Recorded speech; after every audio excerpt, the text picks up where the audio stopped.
முதல் வாசகம். கடவுள் தாவீது வழிமரபிலிருந்தே இயேசு என்னும் மீட்பர் தோன்றச் செய்தார்.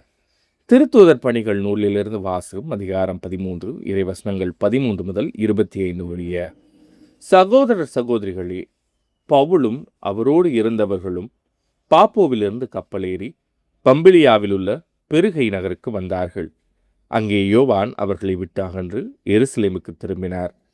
அவர்கள் பெருகையிலிருந்து புறப்பட்டுச் சென்று பிசிதியாவில் உள்ள அந்தியோக்கியாவை அடைந்தார்கள். ஓய்வு நாளன்று அவர்கள் தொழுகை கூடத்திற்கு சென்று அங்கு அமர்ந்திருந்தார்கள்.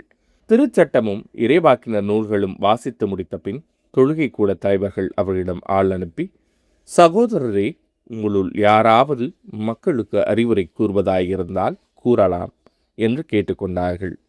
அப்போது பவுல் எழுந்து கையால் சைகை காட்டிவிட்டு கூறியது: இஸ்ரேல் மக்களே, கடவுளுக்கு அஞ்சுவோரே, கேளுங்கள். இந்த இஸ்ரேல் மக்களின் கடவுள் நம்முடைய மூதாதையரை தேர்ந்தெடுத்தார். அவர்கள் எகிப்து நாட்டில் அந்நியர்களாக தங்கியிருந்த போது அவர்களை ஒரு பெரிய மக்களினமாக்கினார். பின்பு அவர் தம் தோள் வலிமையை காட்டி அவர்களை அந்த நாட்டை விட்டு வெளியே அழைத்து கொண்டு வந்தார். 40 ஆண்டு காலமாய் பாலை நிலத்தில் அவர்களிடம் மிகுந்த பொறுமை காட்டினார்.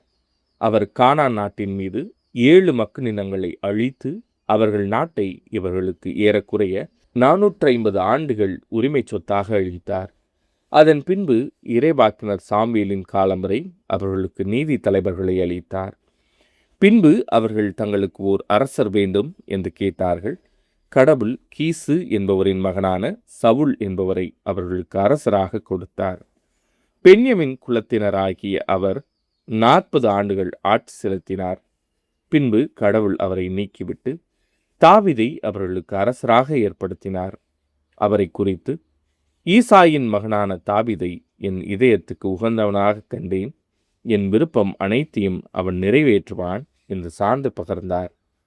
தாம் அளித்த வாக்குறுதியின்படி கடவுள் அவருடைய வழிமரபிலிருந்தே இஸ்ரேலுக்கு இயேசு என்னும் மீட்பர் தோன்றச் செய்தார். அவருடைய வருகைக்கு முன்பே யோவான், மனம் மாறி திருமுழுக்கு பெறுங்கள் என்று இஸ்ரேல் மக்கள் அனைவருக்கும் பறைசாற்றி வந்தார். யோவான் தம் வாழ்க்கை என்னும் ஓட்டத்தை முடிக்கும் தருவாயில், நான் யார் என நீங்கள் நினைக்கிறீர்களோ அவரல்ல நான். இதோ எனக்கு பின் ஒருவர் வருகிறார், அவருடைய மிதியடிகளை அவிழ்க்கவும் எனக்கு தகுதியில்லை என்று கூறினார். இது ஆண்டவரின் அருள்வாக்கு. இறைவா, உமக்கு நன்றி. பதிலுரை பாடல். ஆண்டவரே, உமது பேரன்பை என்றென்றும் நான் அறிவிப்பேன். ஆண்டவரின் பேரன்பை பற்றி நான் என்றும் பாடுவேன். நீர் உண்மையுள்ளவர் என தலைமுறை தோறும் என் நாவால் அறிவிப்பேன். உமது பேரன்பு என்றென்றும் நிலைத்துள்ளது என்று அறிவிப்பேன். உமது உண்மை வானை போல் உறுதியானது. ஆண்டவரே, உமது பேரன்பை என்றென்றும் நான் அறிவிப்பேன். என் ஊழியன் தாவீதை கண்டுபிடித்தேன். என் திருத்தைலத்தால் அவனுக்கு திருப்பொழிவு செய்தேன். என் கை எப்பொழுதும் அவனோடு இருக்கும். என் புயம் உண்மையாகவே அவனை வலிமைப்படுத்தும். ஆண்டவரே, உமது பேரன்பை என்றென்றும் நான் அறிவிப்பேன். என் வாக்கு பிறழாமையும் பேரன்பும் அவனோடு இருக்கும். என் பெயரால் அவனது வலிமை உயர்த்தப்படும். நீரே என் தந்தை, என் இறைவன், என் மீட்பின் பாறை என்று அவன் என்னை அழைப்பான். ஆண்டவரே, உமது பேரன்பை என்றென்றும் நான் அறிவிப்பேன். நற்செய்திக்கு முன் வாழ்த்தொலி. அல்லேலூயா, அல்லேலூயா. இயேசு கிறிஸ்துவே, நீரே நம்பிக்கைக்குரிய சாட்சி. இறந்தோருள் முதலில் உயிர் பெற்று எழுந்தவர். நீர் எம்மீது அன்பு கூர்ந்து உமது இரத்தத்தினால் பாவங்களிலிருந்து எங்களை விடுவித்தீர். அல்லேலூயா. நற்செய்தி வாசகம். நான் அனுப்புகிறவரை ஏற்றுக்கொள்பவர் என்னையே ஏற்றுக்கொள்கிறார். யோவான் எழுதிய தூய நற்செய்தியிலிருந்து வாசகம். அதிகாரம் 13, இறைவசனங்கள் 16 முதல் 20 முடிய. அக்காலத்தில் சீடர்களின் பாதங்களை கழுவிய பின் இயேசு அவர்களுக்கு கூறியது: பணியாளர் தலைவரை விட பெரியவர் அல்ல, தூது அனுப்பப்பட்டவரும் அவரை அனுப்பியவரை விட பெரியவர் அல்ல என உறுதியாக உங்களுக்கு சொல்கிறேன். இவற்றை நீங்கள் அறிந்து அதன்படி நடப்பீர்கள் என்றால் நீங்கள் பேறு பெற்றவர்கள். உங்கள் அனைவரையும் பற்றி நான் பேசவில்லை. நான் தேர்ந்து கொண்டவர்கள் யார் என எனக்கு தெரியும்.